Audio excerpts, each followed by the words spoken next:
Senhor da vida, permite que nos reunamos em Teu nome, nesta noite bendita de felicidade e esperança, para manifestar-te nossa gratidão imperecível.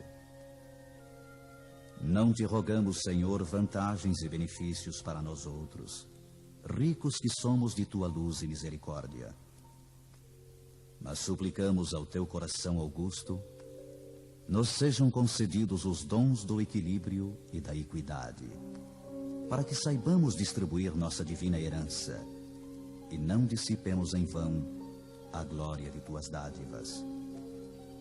Fortifica-nos a noção de harmonia para sermos cooperadores leais de Teus santos desígnios. Erguemo-nos do abismo do passado por Tua vontade vigilante, e aqui nos encontramos para servir-te. Entretanto, Pai, vergados ao peso das inclinações humanas, por nós cultivadas durante milênios, não prescindimos de Tua disciplina e de Tua força paternal. Dá-nos o clima sadio da libertação de nós mesmos. Magnetizados pelas nossas recordações do pretérito, nem sempre te compreendemos a vontade soberana e criteriosa. Anula-nos o personalismo inferior para que a consciência do universo nos esclareça o coração. Levanta-nos o raciocínio para mais alto entendimento. Faze-nos vibrar no campo de Teus divinos pensamentos. Puseste em nossa boca o verbo construtivo. Encheste-nos a alma de luz e tranquilidade a fim de colaborarmos em Tua obra.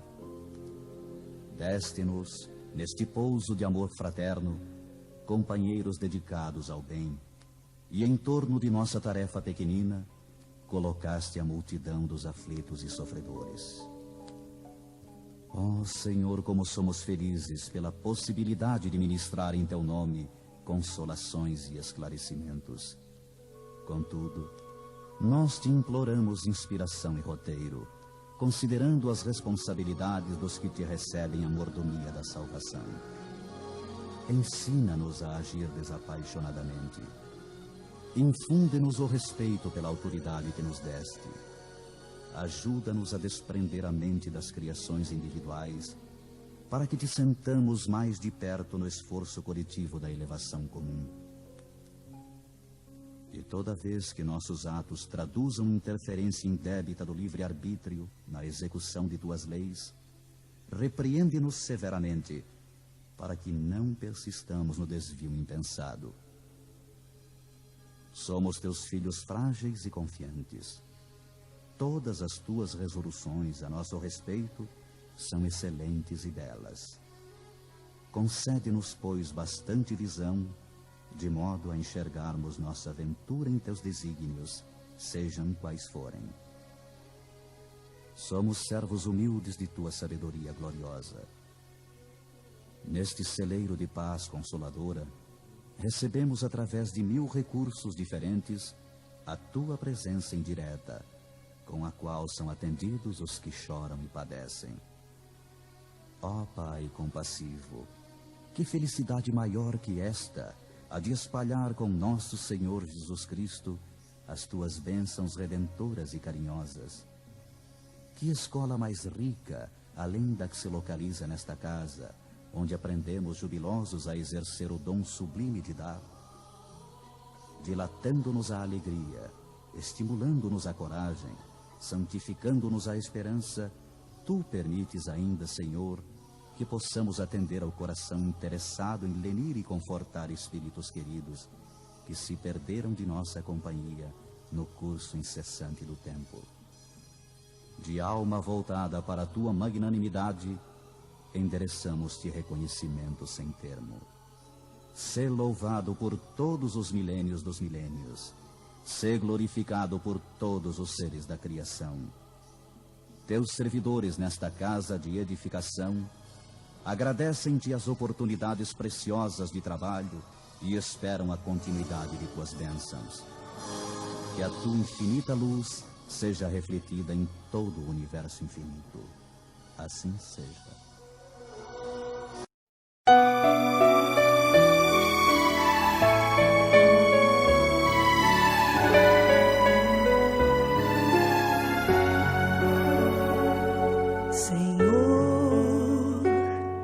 fazei-me um instrumento de vossa paz. Onde houver ódio, que eu leve o amor. Onde houver ofensa, que eu leve o perdão. Onde houver discórdia, que eu leve a união. Onde houver dúvida, que eu leve a fé. Onde houver erro, que eu leve a verdade. Onde houver desespero, que eu leve a esperança. Onde houver tristeza, que eu leve a alegria. Onde houver trevas, que eu leve a luz. Ó Mestre, fazei que eu procure mais consolar que ser consolado, compreender que ser compreendido, amar que ser amado, pois é dando que se recebe, é perdoando que se é perdoado, e é morrendo que se vive para a vida eterna.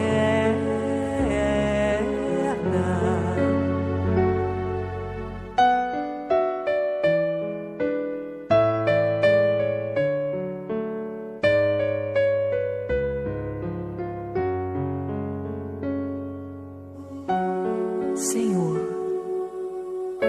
fazei-me um instrumento de vossa paz. Onde houver ódio, que eu leve o amor. Onde houver ofensa, Senhor, que eu leve o perdão. Onde houver discórdia, que eu leve a união. Onde houver dúvidas, que eu leve a fé. Onde houver erro, Senhor, que eu leve a verdade. Onde houver desespero, que eu leve a esperança. Onde houver tristeza, Senhor, que eu leve a tua alegria. Onde houver trevas, permita, Senhor, que eu leve a luz. Ó Mestre, fazei que eu procure mais consolar que ser consolado, compreender que ser compreendido, amar que ser amado, pois é dando que se recebe, é perdoando que se é perdoado, e é morrendo que se vive para a vida eterna.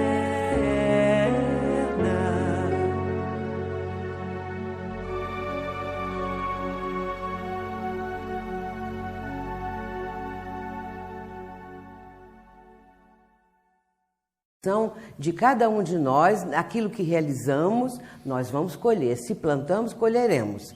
E isso é inevitável, porque é da lei.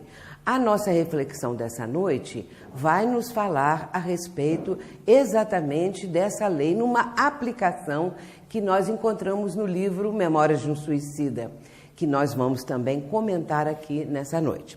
Portanto, vamos ver, em primeiro lugar, uma passagem no instante em que os fariseus vão perguntar a Jesus aonde está o reino de Deus. Jesus falou muito sobre o reino de Deus. E é claro que isso fazia com que as pessoas ficassem curiosas, afinal de contas, onde está esse reino. E então, essa passagem está em Lucas 17, 20 e 21. Interrogado pelos fariseus sobre quando vem o reino de Deus, em resposta disse-lhes: o reino de Deus não vem de modo visível, nem dirão vede aqui ou vede ali, pois o reino de Deus está dentro de vós. Essa passagem nós vamos comentar mais adiante, porque ela também é base do nosso estudo dessa noite, da nossa reflexão. Mas nós vamos começar com um texto que está em o Evangelho segundo o Espiritismo, e bem na introdução, que é denominado de Código Divino. É Kardec que vai falar sobre o Código Divino, que é o Evangelho do Cristo. Ele diz assim: diante desse Código Divino, a própria incredulidade se curva. É terreno onde todos os cultos podem reunir-se, estandarte sob o qual todos podem colocar-se, quaisquer que sejam suas crenças, porquanto jamais ele constituiu matéria das disputas religiosas que sempre, por toda parte, se originaram das questões dogmáticas.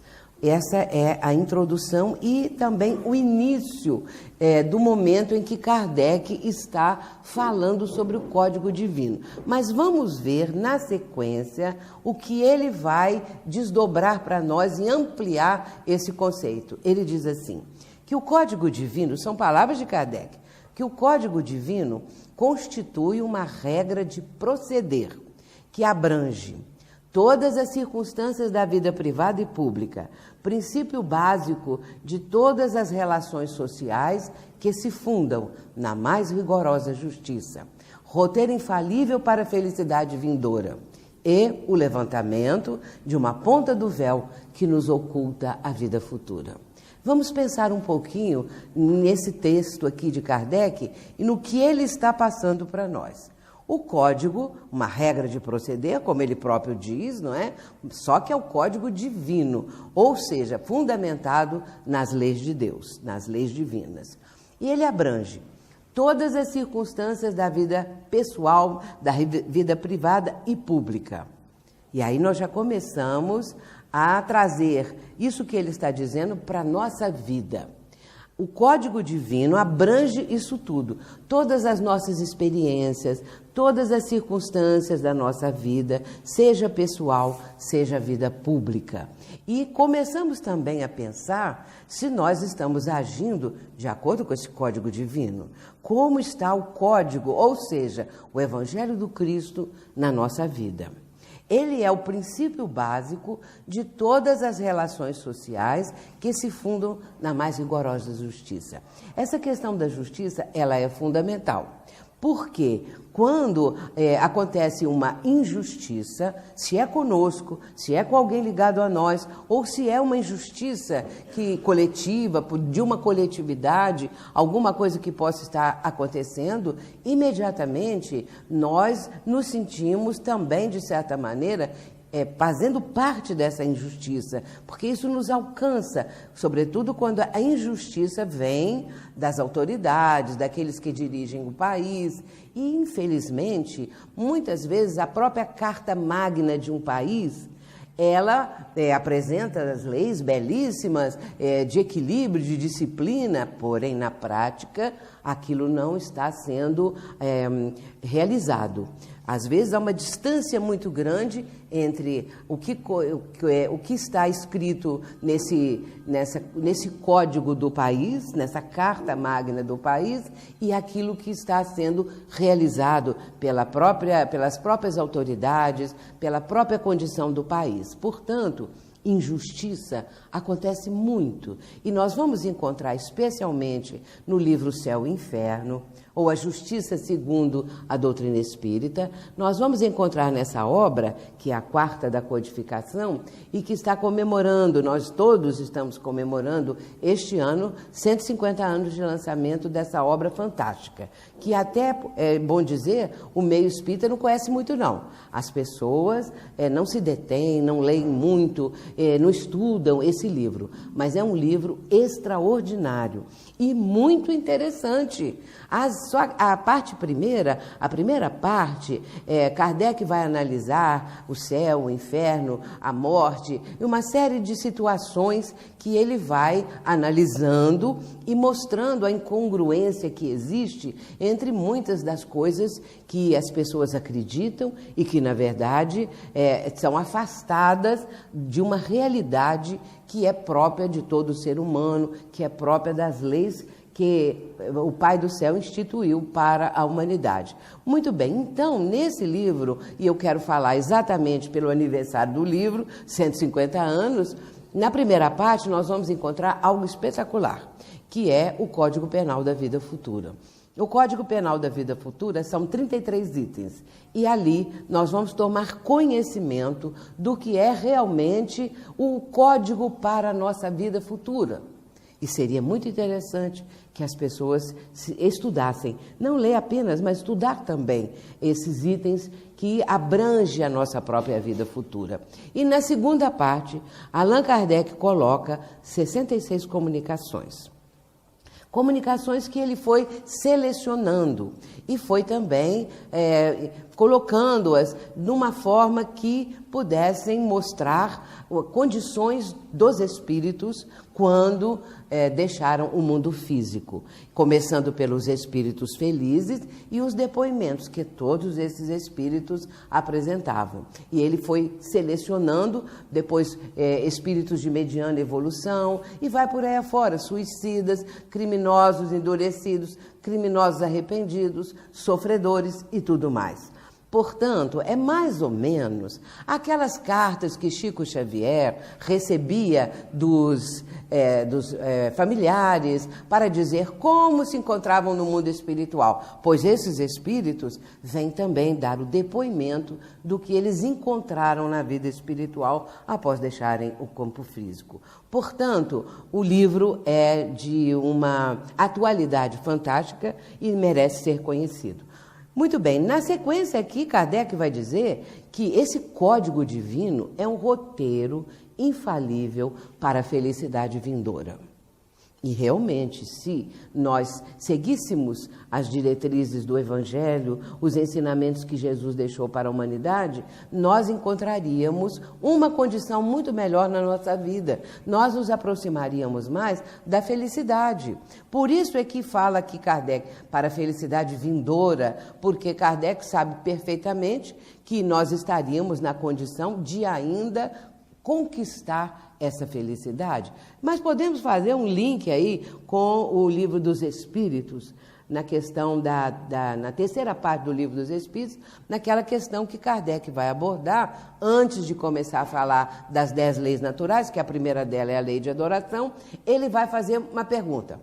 Questão 614, Kardec pergunta assim, onde está escrito... Não, Kardec, primeiro outra coisa. Kardec vai perguntar, o que é a lei natural? E os espíritos respondem, a lei natural é a lei de Deus, e o homem só é infeliz quando dela se afasta. Por isso, esse código aqui é um roteiro infalível para a felicidade vindoura, e isso já está sendo dito antecipadamente em O Livro dos Espíritos. Nós não somos felizes porque nos afastamos da lei de Deus, da lei divina. E também esse código propicia o levantamento de uma ponta do véu que nos oculta a vida futura.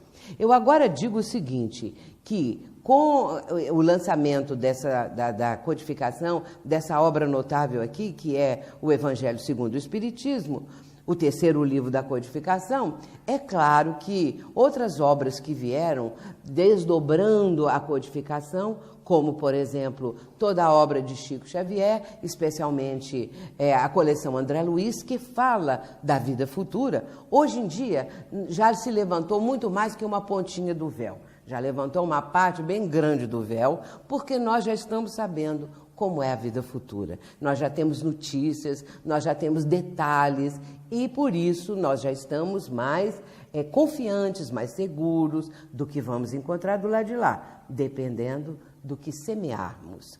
E depois Kardec vai dizer que esse código divino é um código de moral universal, sem distinção de culto. E aí nós temos que pensar tudo isso, porque a importância da doutrina, ela sobressai nesse momento, porque o Espiritismo traz a chave para que nós possamos compreender o código divino, ou seja, o Evangelho do Cristo. Essa é a nossa reflexão introdutória.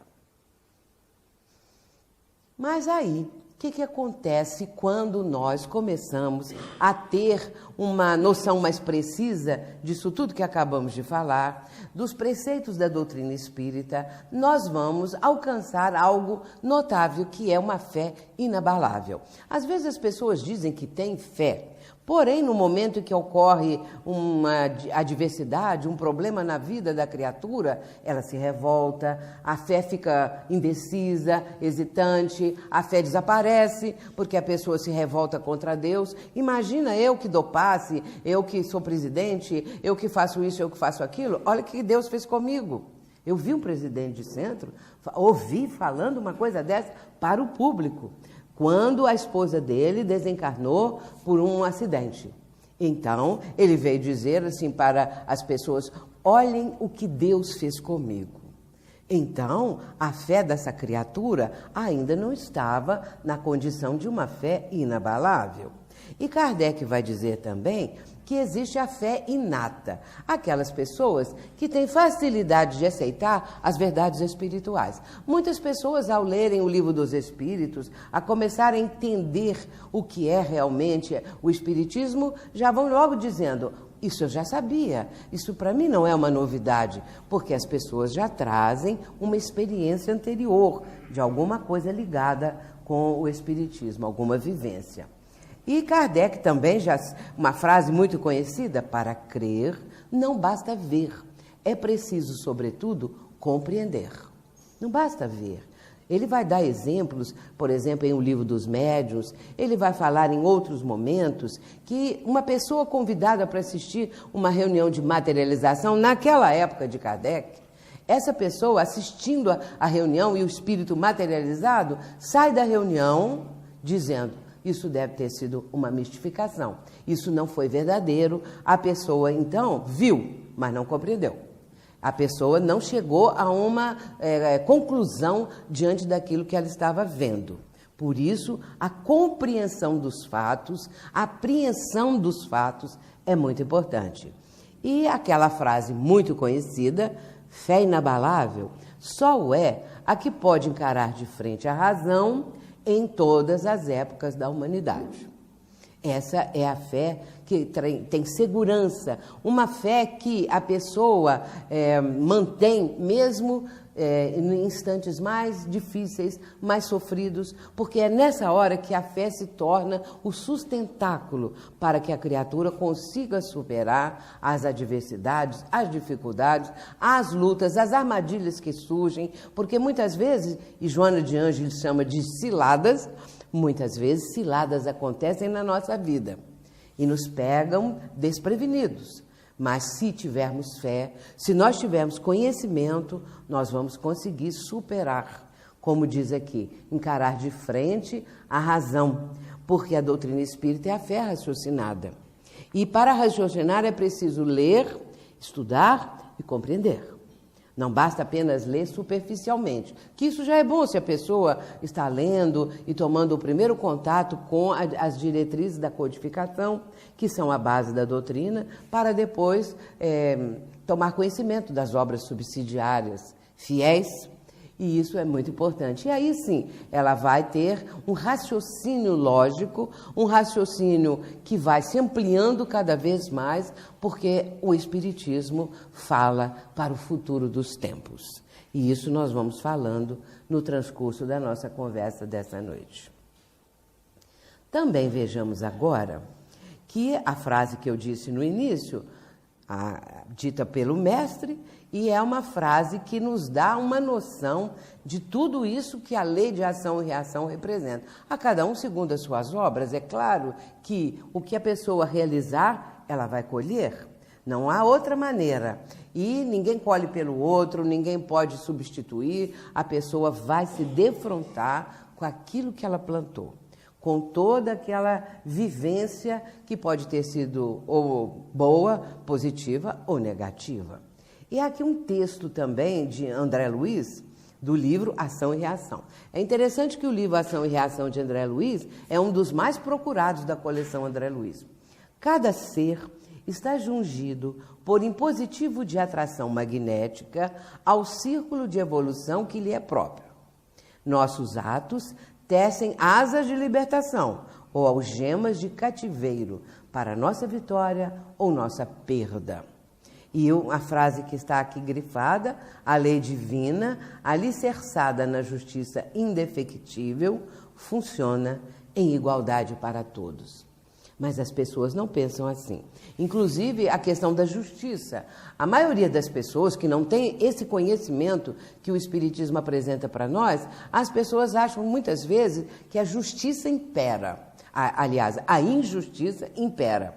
Inclusive porque, se essa pessoa está passando dificuldades financeiras, se essa pessoa está passando problemas de enfermidades no seu próprio lar ou consigo mesma, essa pessoa, olhando o resto da humanidade, especialmente aqueles que são bonitos, famosos e ricos, essas pessoas, para essas criaturas que estão nesse tipo de experiência muitas vezes sofrida, essas pessoas são privilegiadas, enquanto que eles próprios estão sob o castigo divino ou a injustiça. Porque que alguns são justiçados e outros injustiçados. E essa interrogação muitas vezes machuca a pessoa.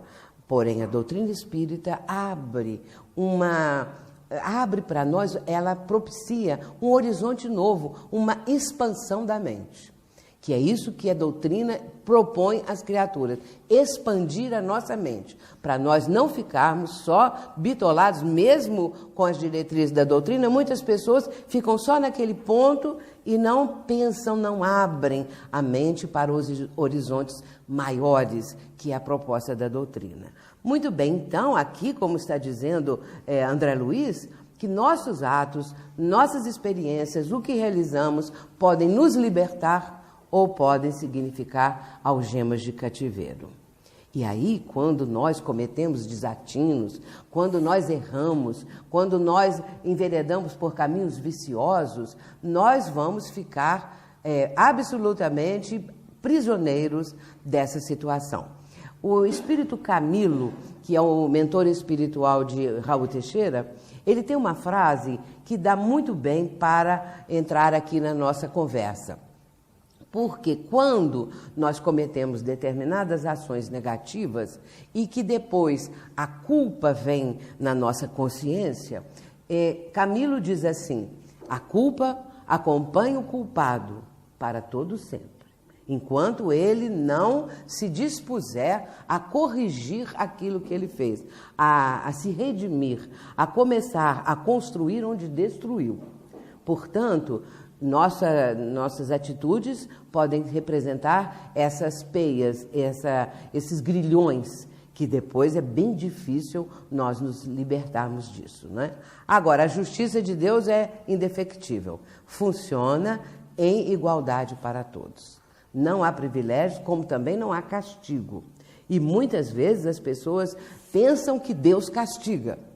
E é muito natural até essa ideia para a maioria das pessoas dos outros ramos do cristianismo, quando falam que o inferno é o lugar para onde vão as criaturas que cometeram pecados, que cometeram erros ou que não são seguidoras desta ou daquela religião. Porque isso aí é muito comum hoje em dia. Nesses outros ramos do cristianismo, aquelas pessoas que não são seguidoras daquela religião, essas todas vão para o inferno. Portanto, aí a ideia é de um Deus cruel, é de um Deus que castiga os seus filhos para toda a eternidade, porque o inferno é eterno, segundo essa concepção. Esse texto está no livro Ação e Reação, capítulos 1 e 2. Nós estamos caminhando dentro desses textos para que nós tenhamos, assim, uma visão mais aprofundada da lei de ação e reação. Como funciona esse mecanismo? Porque, na verdade, é todo um processo que acontece. E é importante que nós tenhamos, especialmente nós espíritas, não é? Uma noção acerca disso. E aí nós vamos ver que nossas criações mentais, elas, que são da nossa própria autoria, claro, pessoal, então nós vamos entender esse texto que também André Luiz está falando no mesmo livro. Recordemos ainda o pensamento atuando a feição de onda, com velocidade muito superior à da luz. E lembremos-nos de que toda mente é dínamo gerador de força criativa. Nós não temos noção que a nossa mente tem esse poder. O bem é a expansão da luz e o mal é a condensação da sombra. O poder da nossa mente, nós não temos, às vezes, condição de mencionar, até mesmo de aceitar que temos esse poder. Eu escrevi um livro sobre isso, Os Poderes da Mente, exatamente para que nós possamos ter um pouco mais de noção como é esse processo mental, como nós temos em nós esse potencial fantástico, mas não sabemos usar. Ou então usamos atabalhoadamente, e aqui André Luiz está mostrando, não é? O pensamento, ele tem uma velocidade superior à da luz. E aí, o controle mental deve ser algo que venhamos a cultivar, para não ficarmos com a nossa mente também, pensamentos negativos que ficam sendo cultivados, de desânimo, de descrença, de revolta e outras coisas mais. Ou então, de comodismo. Porque a doutrina espírita propõe a transformação moral. Mas muitas pessoas acham que a transformação moral dá muito trabalho. É uma coisa assim que exige um esforço maior da criatura. Abandonar os ambientes que está acostumado a frequentar, se eles não são apropriados. Abandonar certas companhias que também podem não ser adequadas para uma melhoria de vida. Não que a pessoa vá virar assim um santo de um momento para outro, vai ser melhor que aqueles companheiros de antes. Não, não é isso. São opções que a criatura começa a fazer, porque ela vai sentir que agora ela prefere outras coisas, desde o momento em que ela aceita e quer vivenciar os princípios da doutrina espírita. E, portanto, André Luiz ainda acrescenta: todo minuto da vida é importante para renovar e redimir, aprimorar e purificar. E aí nós ficamos pensando, mas quanta coisa, renovar, redimir, aprimorar, purificar, será que nós chegamos lá? Chegamos, chegaremos, depende do nosso esforço, porque o purificar, por exemplo, quando é que nós vamos ser purinhos? Não é espíritos puros? Claro que isso aqui demora bem ainda, né? Nós temos toda uma trajetória para chegar lá, mas para isso nós vamos primeiro renovando nossas atitudes, nossos pensamentos, e isso representa para nós uma redenção, estaremos nos redimindo, e redimindo nós vamos nos aprimorar para chegar nesse ápice de sermos um dia espíritos de luz. Nós vamos chegar lá, não é? Muito bem, capítulos 5 e 7. Emmanuel, num livro fantástico, Roteiro, e o outro livro dele também fantástico, Pensamento e Vida. Nós vamos falar aqui um texto do Pensamento e Vida, mas eu já citei o Roteiro, porque esses dois livros, para mim, são assim, tipo livro de cabeceira, Roteiro e Pensamento e Vida. Muito bem, Emmanuel, no Pensamento e Vida, no capítulo 11, ele tem essa frase aqui fantástica: todo berço de agora retrata o ontem que passou. Só essa frase dá um artigo, um livro, qualquer coisa para você escrever ou para estudar. Todo berço de agora retrata o passado. Vamos ler o resto para depois voltarmos aqui. O caminho que iniciamos em determinada existência é o prolongamento dos caminhos que percorremos naquelas que a precederam.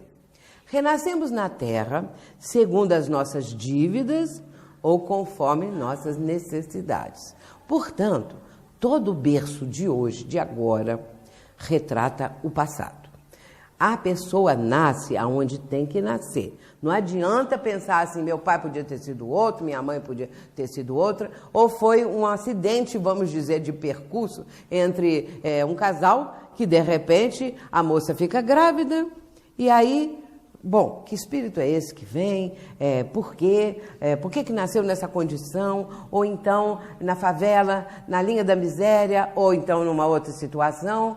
Muito bem, o berço é aquele que a pessoa tem que passar. Tem que nascer ali, não adianta.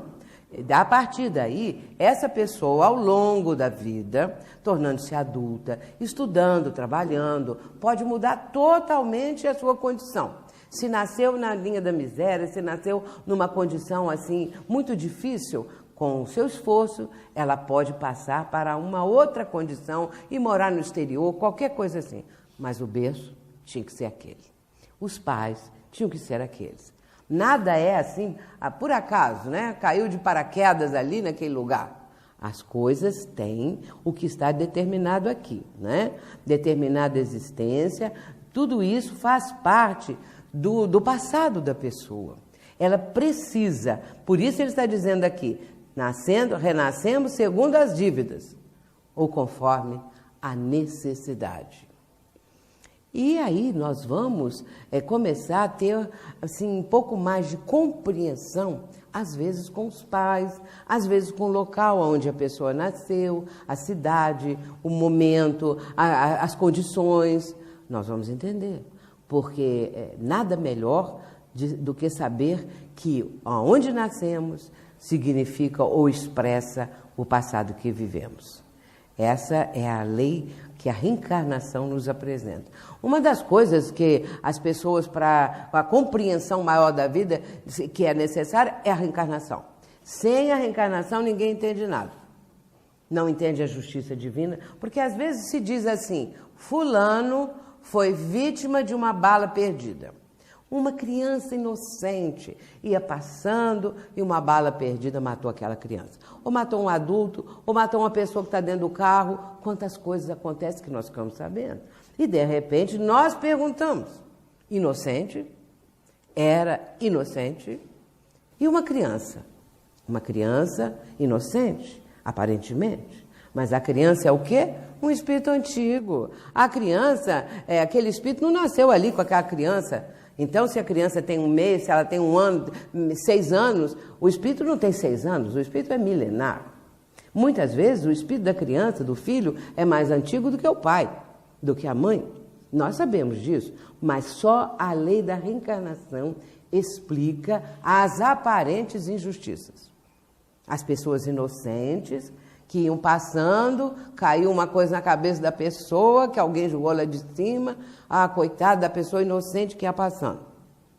Nós sabemos que uma das fatalidades da vida é a morte. A morte é inevitável, todos nós sabemos. Desde que nascemos vamos morrer, não é? Mas acontece que o momento, a condição, nós não sabemos. E até é bom que não se saiba. Tem gente que, de repente, por uma situação qualquer, fica sabendo como que vai morrer. Teve um sonho, alguma coisa assim premonitório. Isso é raro, mas pode acontecer. E no comum das pessoas, nós não temos uma ideia do que vai acontecer. Mas desde que aconteça, tem um significado. Tem uma necessidade embutida nisso tudo que nós não nos damos conta. Portanto, nascemos na Terra, renascemos, segundo dívidas, segundo necessidades, segundo aquelas condições que o passado está apresentando para que possamos alcançar a nossa redenção. Porque o projeto é redimir, a redenção da pessoa, resgatar o passado. Toda a reencarnação visa a melhoria da criatura. Às vezes a gente pensa assim, bom, mas e esses que estão promovendo a violência? Esses crimes hediondos? Será que essas pessoas também estão incluídas nisso tudo que nós estamos falando? Estão incluídas. E lá no Código Penal da Vida Futura está dito o seguinte, um dos itens, que mesmo que a pessoa seja da maior perversidade, Deus jamais a abandona. Todos têm o seu anjo da guarda. E aí vem entre parênteses, guia. E este guia, ele não pode pressionar a pessoa com as ideias que ele queira transmitir. Ele pode tentar, de alguma maneira, por exemplo, desviar a pessoa de um crime, de alguma coisa, mas ele não pode pressionar, porque a pessoa tem o livre-arbítrio, não é? E às vezes nós pensamos assim, e um anjo da guarda desses que promovem, os homens-bomba, por exemplo, né, que promovem às vezes a morte de uma porção de gente, esse guia desse homem-bomba deve passar um aperto danado, porque como que ele vai fazer para conseguir, de certa maneira, sugestionar, dar ideia? Bom, aí nós temos que reconhecer o seguinte, a cultura, aquilo que a pessoa recebeu, não é? Aquelas ideias, e são espíritos ainda necessitados de vamos dizer, de serem tocados, acordados para uma realidade da vida. Então, eles têm uma necessidade. Agora, nós sabemos que estamos vivendo a grande transição planetária e que nessa transição planetária, estes espíritos que ainda têm uma condição inferior, porque denotam isso, eles não vão mais ficar no planeta, eles vão para um mundo primitivo. E aí parece que é castigo de Deus. É castigo? Não, não é castigo. O que acontece? É uma questão de padrão vibratório. O mundo de regeneração é um mundo de um padrão vibratório mais elevado. E o mundo primitivo tem um padrão vibratório inferior. Estes espíritos, ainda com essa inferioridade espiritual, moral, eles são atraídos para esse mundo porque é uma questão de atração vibratória.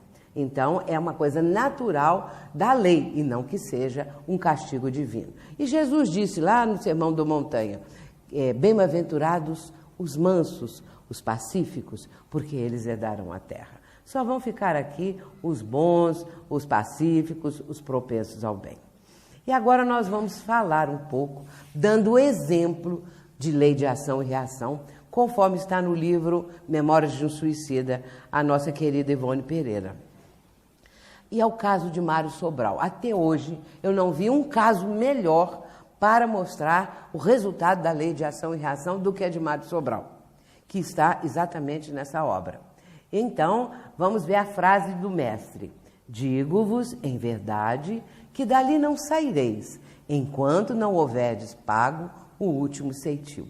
Mateus, capítulo 5, 26. 5 é ainda o Sermão do Monte, viu? Todo o Sermão da Montanha é muito extenso, né? Então, aqui o capítulo 5 está incluído essa frase no Sermão da Montanha. Quem foi Mário Sobral? Para quem já leu o livro, vai se lembrar. Ou então esqueceu e nós vamos recordar isso nesse instante. Eu tenho falado muito sobre Mário Sobral. Desde os anos 80, no início dos anos 80, eu já falava sobre Mário Sobral. Porque é uma história que me marcou muito. Eu fico muito, assim, presa àquela situação que Mário Sobral vivenciou. Mário Sobral estava, o livro começa dizendo sobre o Vale dos Suicidas e que Mário Sobral estava lá, porque ele havia suicidado. Então, um grupo de espíritos suicidas estavam reunidos em determinado ponto do chamado Vale dos Suicidas. Por quê? Porque ali, pelo pensamento daquelas criaturas, formou-se uma condição que recebeu o nome de Vale dos Suicidas, porque é um local de muito sofrimento, com muitas cavernas, com muitos lugares assim, e esse grupo estava numa dessas cavernas. Então, o autor do livro é Camilo Castelo Branco, que usa o pseudônimo de Camilo Cândido Botelho. E uma outra parte do livro foi reescrita, foi melhorada, foi acrescentada por Leon Denis. Muito bem. Então, Mário Sobral estava fazendo parte de um grupo de espíritos suicidas. E ele era um dos mais sofridos. Então, Mário Sobral, aos poucos, ele ia contando a própria história para os outros companheiros. Cada um contava a sua própria história, cada um contava como pôs termo à própria vida física e o sofrimento, aquela coisa toda. Então, Mário Sobral disse o seguinte, e depois a descrição da vida dele. Ele era um boêmio que cursou a faculdade de Coimbra, em Portugal. E ele era muito rico. E aconteceu que, durante o tempo que ele estava na faculdade, na Universidade de Coimbra, ele era uma pessoa assim, com muito charme, como se diz hoje em dia, que todos queriam ficar perto, conversar, participar com ele, só que ele tinha uma vida muito boêmia.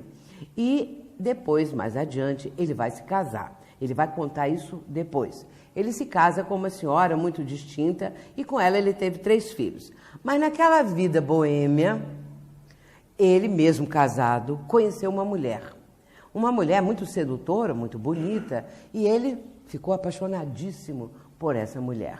Isso tudo ele está contando posteriormente. E ele vai dizer então que ele largou tudo da vida dele para ficar com essa mulher. Largou os filhos, largou a esposa e foi ficar com a criatura. Nesse ínterim, nesse período todo, Mário Sobral teve, com a convivência com ela, com essa amante, ele teve uma situação difícil, porque ela começou, o interesse dela era uma mulher, como ele vai dizer depois, perversa. O interesse dela era tirar todo o dinheiro que ela pudesse desse homem, de Mário Sobral. E ela vai começar exatamente a fazer isso. Muito bem, então, Mário Sobral, contando isso lá na caverna onde eles estavam, certo dia, ele repetia sempre a mesma história e depois o clímax dessa história. Mas ali, num certo dia, uma caravana luminosa aproximou-se da gruta onde eles estavam e cada um foi chamado nominalmente. Cada um daqueles que estavam ali ouviam o próprio nome sendo chamado. E Camilo Cândido Botelho, ou Camilo Castelo Branco, foi chamado, como também Mário Sobral e outros companheiros. E eles foram finalmente libertados daquela condição de terem que ficar ali, porque já haviam cumprido um período muito intenso, muito grande, muito longo naquele local. E eles são levados por essa caravana para o Hospital Maria de Nazaré, que integrava a colônia denominada dos Servos de Maria, que tinha em Maria aquela que dirigia toda essa colônia. E eles vão para lá e pela primeira vez eles vão ser tratados, eles vão ter condições melhores. E cada um apresentava no próprio perispírito, ou seja, o corpo fluídico do espírito, as consequências do ato extremo para tirar a própria vida. E então Mário Sobral era um dos piores. E aí naquele primeiro momento, eles são medicados e depois eles passam por um sono muito profundo. E lá pelas tantas, eles acordam. O primeiro deles é Mário Sobral. E ele vai começar a falar o resto da história dele. Então ele vai dizer o seguinte, começa assim: a minha mãe era uma mulher muito sábia. Ela era muito humilde, ela era analfabeta, mas era mais sábia do que qualquer um dos meus mestres da Universidade de Coimbra. Porque minha mãe, quase toda noite, reunia os filhos para falar acerca de Deus, para falar que nós somos todos filhos de Deus e que temos uma missão a realizar na Terra. E ele vai falando e elogiando a mãe e falando: a minha mãe sabia o que ela dizia, porque eu, que tirei a minha própria vida, na verdade, continuo vivo. E eu não sabia, ele não sabia, como todos os demais ali, que a morte não iria acontecer como eles pensavam. E ele vai acrescentar dizendo que ele havia não apenas suicidado, como ele matou a amante. E ele conta que certo dia ela se separou dele porque resolveu ficar com outra pessoa. Ele já estava numa situação muito pior, a riqueza toda ele já tinha posto fora com as exigências da mulher. E ela se chamava Eulina, que era o nome que ele falava o tempo todo. Então essa mulher foi viver com outra pessoa, mas ele não se conformava. E um dia que o homem não estava em casa, ele ficou tomando conta, ele foi lá para pedir a Eulina que voltasse para ele. Só que quando ele começou a conversar com ela começou a zombar dele. E começou a zombar e começou a rir dele. Ele foi tomado de uma fúria tão grande que ele começou a bater na mulher, a dar bofetões, depois ela caiu no chão, ele deu pontapés e, por fim, ele colocou as suas mãos no pescoço de Eulina e matou a Eulina. Quando ele viu que ela estava morta, ele ficou desesperado. Ele não queria matá-la e teve aquele momento assim, ficou fora de si e ele vai então suicidar ali mesmo, na cozinha de Olinda. Ele pegou um lençol, rasgou, colocou nas traves da cozinha e se enforcou. E foi por isso que ele foi parar no Vale dos Suicidas. E ele estava ali contando isso, já desperto, e os outros companheiros da enfermaria começaram todos a chorar, começaram todos a contar a mesma coisa, o que havia acontecido com cada um deles, quando vieram os enfermeiros, porque eles sentiram que havia baixado o padrão vibratório da enfermaria toda.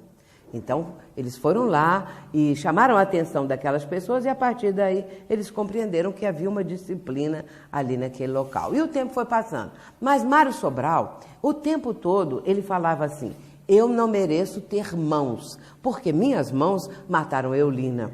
E tanto falou, que o seu perispírito, porque o perispírito, o corpo fluídico do espírito, como o nome diz, é fluídico, e ele obedece o comando do pensamento. E nesse caso, como ele estava dando o comando que ele não poderia ter mãos, o local no perispírito onde estavam as mãos começou a se retrair. E, de repente, ele ficou só com os pulsos. As mãos dele desapareceram. E Mário Sobral ficou sabendo que se ele reencarnasse, ele ia ter o esquecimento que ele procurava do crime que ele havia cometido. E ele vai pedir permissão para reencarnar. Depois de muito custo, deram a ele a permissão, que era o Teócrito, o espírito que orientava todo aquele grupo. E ele vai reencarnar. Enquanto isso, os outros, à medida que iam também tendo condições, reencarnavam, menos Camilo Castelo Branco, o autor do livro. Ele ficou 52 anos sem ter coragem de reencarnar, porque ele suicidou devido à cegueira. Ele ficou cego em determinado momento da vida dele. E ele não suportou a cegueira e deu um tiro na própria cabeça. Foi assim que ele desencarnou. Muito bem, mas Mário Sobral, porque recebeu a permissão para reencarnar, logo de imediato, assim que pôde, ele reencarnou. E 50 anos se passaram. Enquanto isso, Camilo ficou tentando a cada vez mais aprender, estudar e criar coragem para reencarnar. E um dia, o instrutor espiritual dele falou se ele não gostaria de ver Mário Sobral, como estava Mário. E ele vai para uma favela do Rio de Janeiro. Porque ele Mário suicidou no ano de 1889. E ficou muito tempo no Vale dos Suicidas. Então, quando Camilo vai na favela para ter contato com a nova vida de Mário Sobral, para tomar conhecimento daquilo tudo, ele já começa a ver um lugar paupérrimo, um lugar de muita pobreza. O barraco onde ele morava era o pior possível. Então, quando ele entra lá, ele vai encontrar Mário, que agora era um homem de cor negra. Ele estava mostrando uma dispneia muito forte, decorrente do enforcamento, dificuldade respiratória e, logicamente, sem as mãos. E Mário tinha sido, ele nasceu de uma mulher que frequentava, era uma prostituta, não é? Então frequentava os piores ambientes. Quando essa mulher engravidou e que ela viu que o filho que ela teve era sem mãos, ela não quis ficar com ele. E deu para uma senhora, que era lavadeira e que morava ali também na favela. Só que essa senhora havia se tornado espírita. Então, ela aceitou o garoto e criou. Ela tinha uma filha de 10 anos e essa filha também ajudava na criação do menino com toda essa doença, com todos esses problemas. Quando Mário Sobral chegou ali, aliás, quando Camilo chegou ali para ver Mário Sobral, Mário já estava com 40 anos. E esse período todo, ele estava naquele tipo de vida muito sofrida, pedia esmola na rua. A vida dele era essa. E Camilo ficou horrorizado com aquilo e falou que Mário era uma ruína espiritual. E o orientador dele, o instrutor, falou com ele que ele não deveria jamais falar uma coisa daquela, porque Mário estava saindo, aí sim, daquela aparência que era um escombro, como o outro estava falando, que ele estava saindo daquela situação toda do passado para ingressar numa situação muito melhor. Era a redenção de Mário Sobral. E nisso o instrutor falou com ele assim: repara a irmã, essa que está aí, uma mulher de 50 anos. E Camilo olhou e não percebeu nada. Então o instrutor falou: repara bem, veja se você conhece, se você consegue perceber quem é essa mulher. Claro que Camilo não conseguiu perceber, e então o instrutor falou com ele: esta é Eulina. Eulina quis também voltar, porque ela foi muito perversa com Mário. E, de certa maneira, ela foi também causadora, o pivô daquela tragédia toda. E ela pediu para voltar para cuidar de Mário. E ali, naquele instante, Camilo resolveu reencarnar, criou coragem. E ele estava já há 52 anos nas dependências ali da colônia da Legião dos Servos de Maria. Muito bem, então em Mário Sobral nós vemos a lei de ação e reação. Agora, o que estava ali naquele momento premente, não é? E prevalecendo, naquele momento mais difícil? A própria consciência de culpa que Mário Sobral apresentava. Eu não mereço ter mãos, ele dizia, porque as minhas mãos mataram Eulina. O remorso de ter cometido o crime era maior nele do que o próprio suicídio. Então, nesse conjunto todo, quando ele reencarna, ele vai colher o que ele plantou. Por isso Jesus diz: dali não saireis, enquanto não houverdes pago o último ceitil. Essa é a lei de ação e reação. Mário Sobral, essa parte todinha eu já falei. O arrependimento de Mário foi instantâneo, quando ele se viu no mundo espiritual, o remorso que o levou a pedir para retornar. O perispírito, que apresentava todas aquelas agressões que ele próprio fez nele mesmo com o suicídio, e depois também com a sua ideia fixa que não deveria ter mãos. A reencarnação com todas essas sequelas, e ali naquele instante, dentro daquele barracão tão pobre, estava o algoz e a vítima. Ele que matara Eulina e a própria vítima, a própria Eulina, né? Então a situação hoje, para Mário, era de redenção, e para Eulina também. E os dois estavam sob a proteção da Legião dos Servos de Maria. Portanto, meus irmãos, nós estamos vendo aí como que funciona, porque a lei de ação e reação, no caso de Mário, e na maioria dos casos, se não a totalidade, funciona de acordo com aquilo que a própria consciência do infrator, daquele que cometeu alguma ação negativa, funciona como a cobrança da situação, cobradora. A consciência cobra de cada pessoa aquilo que cometeu. A consciência, portanto, é o nosso juiz, é a nossa voz, aquela voz interna. É que às vezes as pessoas não param para ouvir a voz da consciência. Quando a pessoa está para cometer um crime, para começar com um vício, alguma coisa qualquer bem negativa, se ela parar um pouquinho, a consciência vai começar a aflorar na sua mente, e às vezes a consciência está dizendo assim: foi isso que seu pai te ensinou? Foi isso que você aprendeu com seus pais? E aí começa todo um processo de alertar a criatura. Mas ninguém ouve, não é? As pessoas, todos nós, saímos rapidamente e queremos apressadamente realizar o que estamos projetando. E Joana de Ângeles, ela vai dizer o seguinte: quando alguém ascende do vale de amarguras, toda a humanidade eleva-se com ele. Mas também quando se tomba no abismo do crime e da crueldade, a sociedade resvala para os fundos poços de volta ao primitivismo. Por que ela está dizendo isso? Se uma pessoa cai, a humanidade cai. Se ela se eleva, vibratoriamente falando. Então, o homem-bomba que explode lá as pessoas, e aqueles todos que estão fazendo aquela crueldade terrível, né? Que nós sabemos, a facção islâmica, aquelas coisas todas, que a mídia está sempre divulgando, nós somos atingidos vibratoriamente. Se a pessoa não tiver um equilíbrio, ela pode muitas vezes deixar que essa vibração nefasta vá prejudicá-la. Felizmente, essa vibração não alcança tão profundamente as pessoas, porque nós estamos, às vezes, tão preocupados também com a vida, correndo para aqui, correndo para ali, que nós não temos aquele momento para recebermos aquela carga vibratória.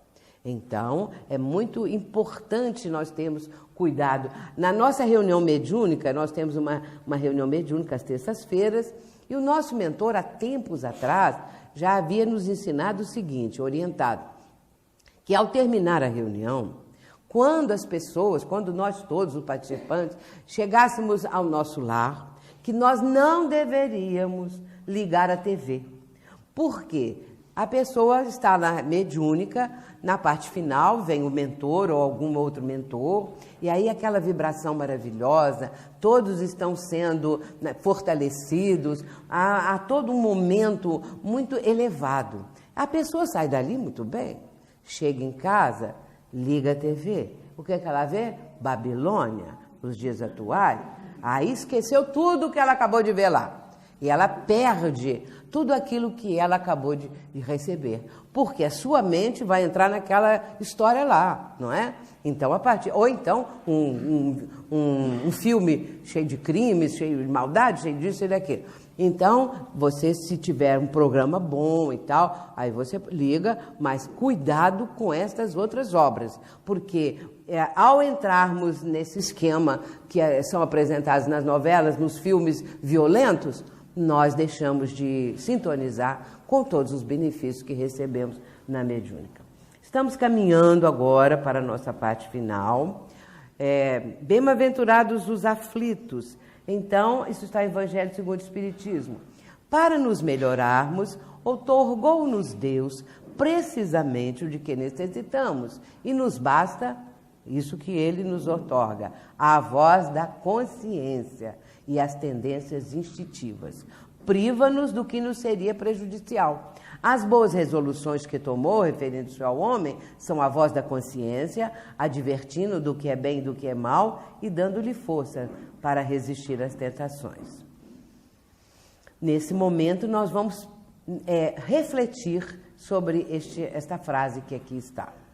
Pensar o Espiritismo e pensar como espírita.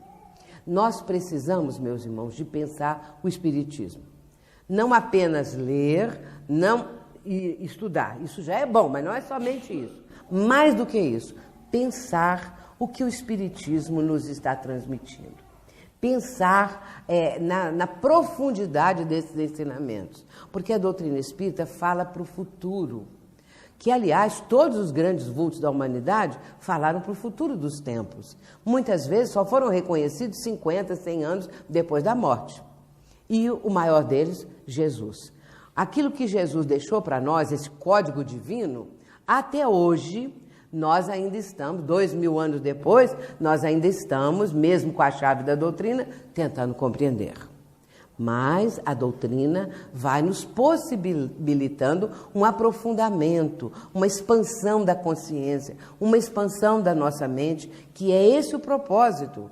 Quando nós pensamos a doutrina, nós vamos descobrindo esses aspectos, essas facetas que a doutrina apresenta e que vão fazer dentro do nosso mundo íntimo uma outra proposta de mudança, uma transformação, porque a própria pessoa vai sentir a necessidade dessa transformação. E aí, pensando o Espiritismo, nós devemos passar a pensar como espírita, porque muitas vezes nós não pensamos como espírita. Diante de uma encruzilhada da vida, de uma luta, de uma dificuldade, de um sofrimento, às vezes as pessoas que estão na doutrina há muitos anos vão agir como age a maioria. E aí a criatura não pensou como espírita. O que eu já recebi da doutrina? Se eu sou espírita, como eu devo agir? E às vezes se diz assim: o que Jesus faria se estivesse no meu lugar, diante da situação? Claro que nós mais ou menos sabemos o que Jesus faria, mas o que eu faria, o que eu farei Isso é que nós precisamos perguntar. O que eu vou fazer diante dessa situação? Aí eu penso, eu sou espírita, eu conheço o passado, a reencarnação, eu tenho uma proposta agora, nessa atual reencarnação, de melhorar. Como que eu vou agir nessa situação? E aí, a resposta, claro, que a criatura vai encontrar para ter uma ação como verdadeiro espírita. Exatamente nos momentos, por exemplo, de separação conjugal, que é um momento difícil na vida das pessoas. A pessoa está vivendo com alguém já há algum tempo, alguns anos e tal, e vão separar. Um deles vai embora, quer ir embora, arrumou as malas e vai embora. Aí o que acontece? Se tem filhos, o pai joga os filhos contra a mãe. A mãe joga os filhos contra o pai, mesmo sendo espíritas. Porque eu já vi isso de casais espíritas. E aí, não estão agindo como espíritos, estão agindo como age todo mundo. Ah, se ele não é feliz comigo, então ele vai ver uma coisa, vou me vingar. Também não vai ser feliz com mais ninguém. E aí, a situação fica muito complicada. Quem sofre mais? Os filhos. Os filhos sofrem no meio dessa confusão toda. Portanto, pensar o espiritismo e pensar como espírita é fundamental. Pensar como espírita diante do momento que nós estamos vivendo. Essa grande transição planetária, que é uma coisa muito difícil. Nós sabemos que o sofrimento está imperando em toda parte. As pessoas estão sofrendo muito. Cada um é testado naquilo que precisa melhorar. Os testemunhos que a pessoa precisa dar, realmente, ali ela vai ser testada. Ali ela vai passar pelo ponto crucial da sua vida. Se ela tiver o conhecimento espírita, ela vai saber como enfrentar aquilo. E nesse momento dessa transição, vamos dizer assim, que está previsto que a Terra vai passar, ou seja, a humanidade, né, vai passar para um degrau acima, o da regeneração, deixando de ser um mundo de provas e expiações. Lembrando que na categoria dos mundos, o nosso planeta é de provas e expiações. E abaixo da nossa categoria de provas e expiações, só os mundos primitivos. Portanto, nosso planeta está em penúltimo lugar na categoria dos mundos. E aí nós vemos o quanto que precisamos melhorar, não é? Portanto, meus irmãos, nessa hora, eu estou correndo um pouco, né? Porque eu já vi que a hora passou. Agora, essa aqui é um momento em que Emmanuel vai falar acerca dos padrões do Cristo, os padrões vibratórios do Mestre, porque nós não temos nem condição de avaliar, né? Então ele diz assim, no final da mensagem, Emmanuel diz assim, metamorfose essencial para nós será sempre aquela que nos alcance o imo da alma. Isto equivale a dizer que, para renovar-nos em verdade no modelo do Cristo, é necessário, acima de tudo, sentir nos padrões do Cristo, para pensar, observar, ouvir e agir com acerto, na realização da tarefa que o Cristo nos reservou. E aí, cada um pode se perguntar assim, mas o Cristo me reservou alguma tarefa? Reservou. Cada um de nós tem uma tarefa que Jesus reservou para nós. Portanto, cada um precisa descobrir qual é a sua tarefa e se empenhar em realizá-la da melhor maneira possível. O livro é um livro imperdível. Palavras de Vida Eterna, o capítulo 16. Os obreiros do Senhor, na nossa parte final. Aproxima-se o tempo em que se cumprirão as coisas anunciadas para a transformação da humanidade. Ditosos serão os que houverem trabalhado no campo do Senhor, com desinteresse, sem outro móvel, senão a caridade. Seus dias de trabalho serão pagos pelo cêntuplo do que tiverem esperado. Esse é o Espírito de Verdade, em o Evangelho segundo o Espiritismo, capítulo 20, item 5. Portanto, ditosos vão ser aqueles que estão trabalhando no campo do Senhor.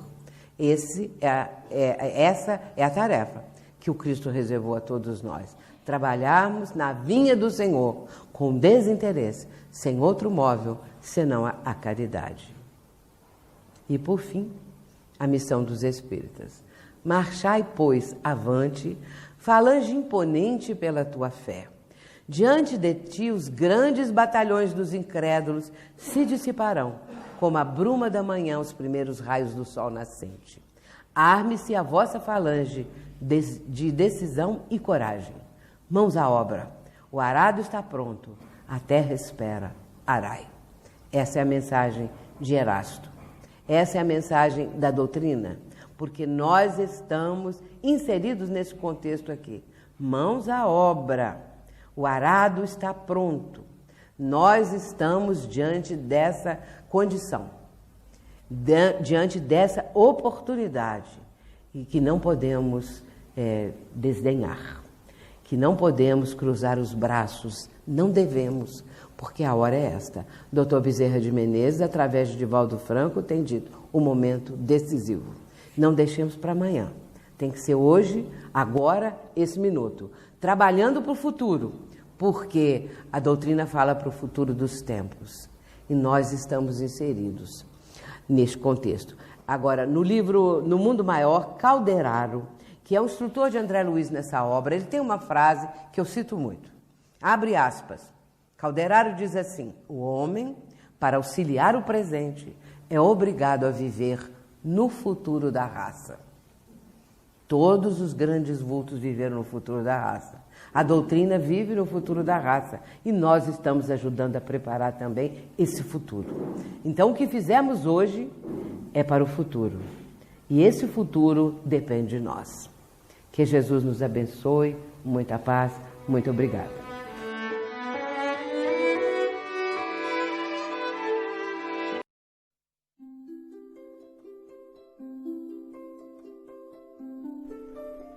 Passe virtual. Depois de iniciado o passe, não pense em mais nada. Mentalize sua casa, sua família e seus desejos. Usando a sala de passe virtual do Instituto André Luiz, esteja convicto de que realmente precisa tomar um passe. Não use a sala somente por curiosidade. Visitando a sala por visitar de maneira informal, deixará de usufruir dos seus benefícios quando dela necessitar realmente. Utilize a sala com gratidão e respeito, como faria num centro espírita material. Aconselhamos a utilização da sala apenas uma vez por semana, salvo em caso de grande necessidade. Em silêncio, evoque a proteção de Deus e de Jesus para o passe. Desejando, após a invocação, rogue também o concurso do seu anjo da guarda ou dos espíritos superiores com os quais tenha maior afinidade. Procure afastar de sua mente quaisquer pensamentos negativos. Respire fundo, pausadamente, com calma e confiança. Prepare-se para orar. Ore com Jesus. Pai nosso, que estás no céu, santificado seja o teu nome. Venha a nós o teu reino e seja feita a tua vontade, assim na terra como no céu. O pão nosso de cada dia dá-nos hoje. Perdoa as nossas dívidas, assim como nós perdoamos os nossos devedores. Não nos deixeis cair em tentação, mas livrai-nos do mal, porque teus são o reino, o poder e a glória para sempre. Assim seja. Vamos dar início ao passe. Como as folhas envelhecidas se desprendem das árvores, deixe os sentimentos que já não servem mais se soltarem de você suavemente, mas de forma inexorável. Pequenos pontos de sofrimento e que se chamam amargura, tristeza, raiva, decepção, se vão de sua mente um a um para não mais voltar. O vento da vida leva-os para longe sem que possam retornar e refazer o vínculo pernicioso. Pouco a pouco a árvore de suas emoções vai se esvaziando de negatividade até mostrar-se limpa e pronta para a renovação.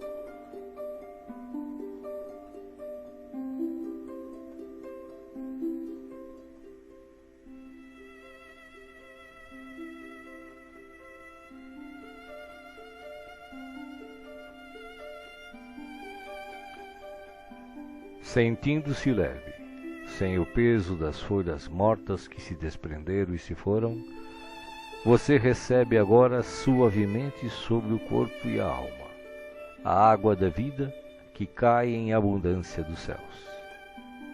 Esta água limpa, higieniza, purifica, desobstrui e tonifica todas as células do seu ser. Nada fica fora da sua ação renovadora. Ao tempo que limpa e hidrata o corpo, o líquido cristalino descedenta o espírito, aplacando a aflição, a ansiedade e a inquietação. Há em seu coração agora uma sensação de calma, limpeza e bem-estar.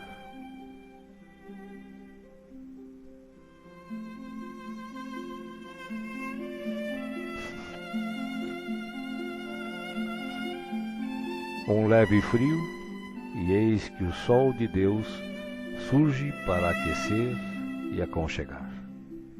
Os raios cariciosos penetram-no por inteiro, aquecendo-o ternamente qual materno abraço, proporcionando conforto e segurança ao coração. Neste momento, o amor maior aquece o seu ser, afastando o gelo de toda e qualquer aflição. Nenhum outro sentimento que não o de alegria e confiança assomam à sua mente agora. Você está em paz, envolvido pelo calor que o protege.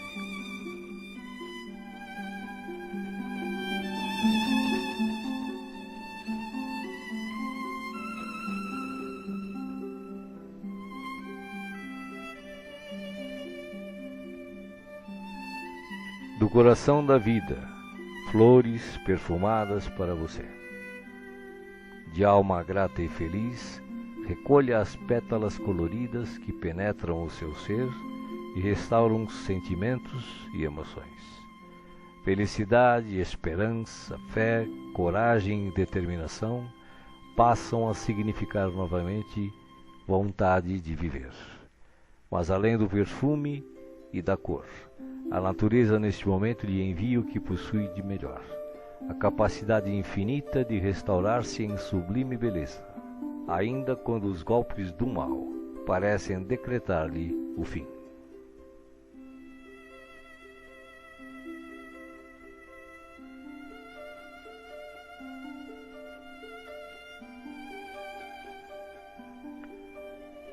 As mãos divinas estão repletas de luz.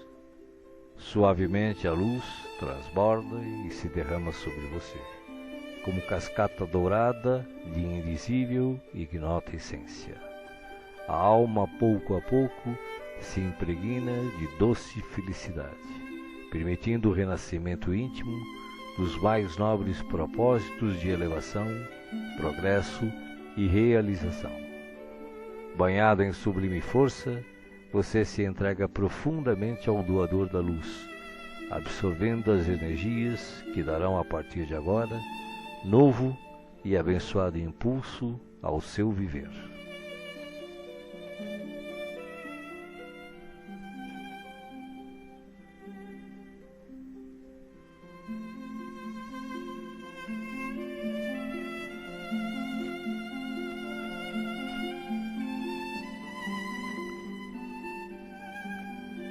Sinta agora à sua volta a presença de Jesus, que te pergunta: me chamastes?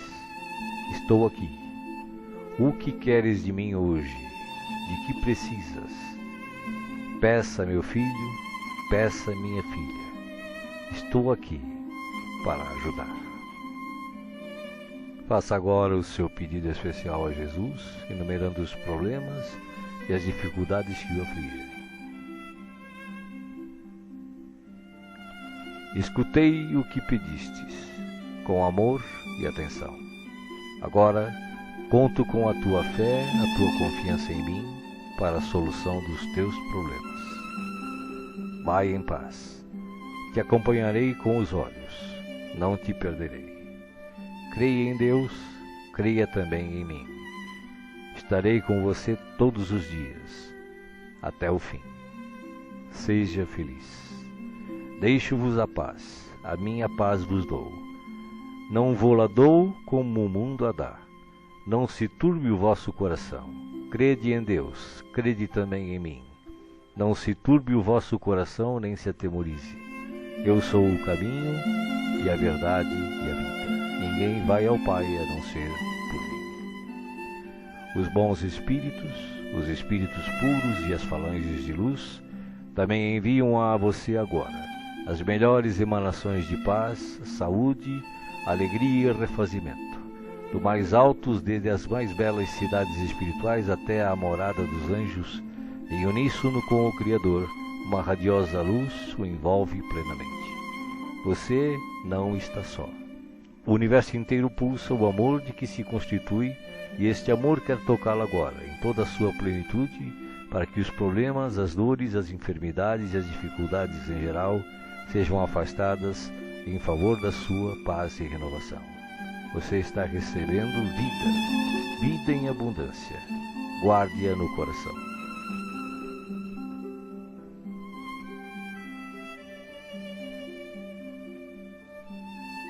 O passe está sendo finalizado. Respire pausadamente e repita agradecido. Obrigado, Senhor, por este dia. Que ele me seja produtivo e feliz, como tu desejas. Assim seja.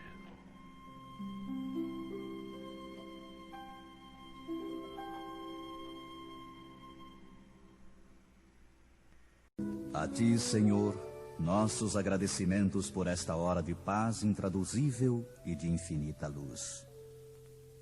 Agora, que cessou a nossa oportunidade de trabalho nos círculos da carne, nós te agradecemos os benefícios recolhidos, as aquisições realizadas, os serviços levados a efeito.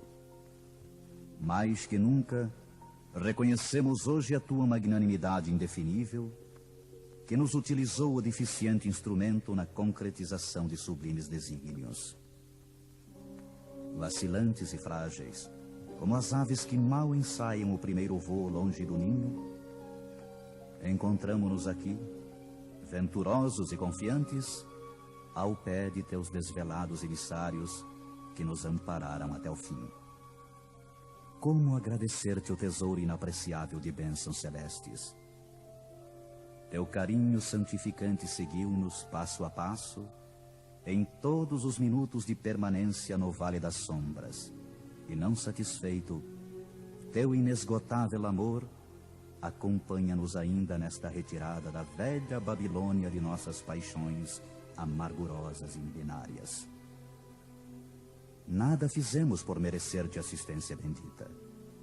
Nenhum mérito possuímos, além de boa vontade construtiva. Claudicamos vezes sem número, dando pasto aos caprichos envenenados que nos obscureciam a consciência. Falimos frequentemente, cedendo a sugestões menos dignas. Entretanto, Jesus amado, converteste-nos o trabalho humilde em manancial de ventura que nos alimenta o coração, soerguido para as esferas mais altas. Desculpa-nos, Mestre, a imperfeição de aprendizes, traço predominante de nossa personalidade libertada. Não possuímos nada de belo para oferecer-te, ó benfeitor divino, senão o coração sincero e humilde. Recebe-o, Mestre, como demonstração da confiança de teus discípulos pequeninos, e enche-o de novo com as tuas sacrossantas determinações. Reconhecidos à tua inesgotável misericórdia, agradecemos a ternura de tuas bênçãos, mas se nos deste proteção e consolo, não nos retires o trabalho e o ensejo de servir. Conduze-nos aos teus outros apriscos e renova-nos por compaixão a bênção de sermos úteis em tua causa. Cheios de alegria, abençoamos o valioso suor que nos proporcionaste na esfera da carne purificadora, onde, ao influxo de tua benignidade, retificamos velhos erros do coração. Bendizemos o caminho áspero que nos ensinou a descobrir tuas dádivas ocultas. Beijamos a cruz do sofrimento, do testemunho e da morte, de cujos braços nos foi possível contemplar a grandeza e a extensão de tuas bênçãos eternas. Agora, Senhor, assinalando nossos agradecimentos aos teus emissários que nos estenderam mãos amigas, deixa que te roguemos amoroso auxílio para todos aqueles menos felizes que nós, que ainda gemem e padecem nas sendas estreitas da incompreensão. Inspira os teus discípulos iluminados para que te representem o Espírito sublime ao lado dos ignorantes, dos criminosos, dos desviados, dos perversos.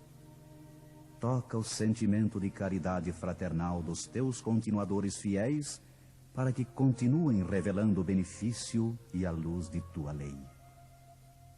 E ao encerrar este ato de sincera gratidão, enviamos nosso pensamento de alegria e louvor a todos os companheiros de luta nos mais diversos departamentos da vida planetária, convidando-os em espírito a glorificarem teu nome, teus desígnios e tuas obras, para sempre assim seja.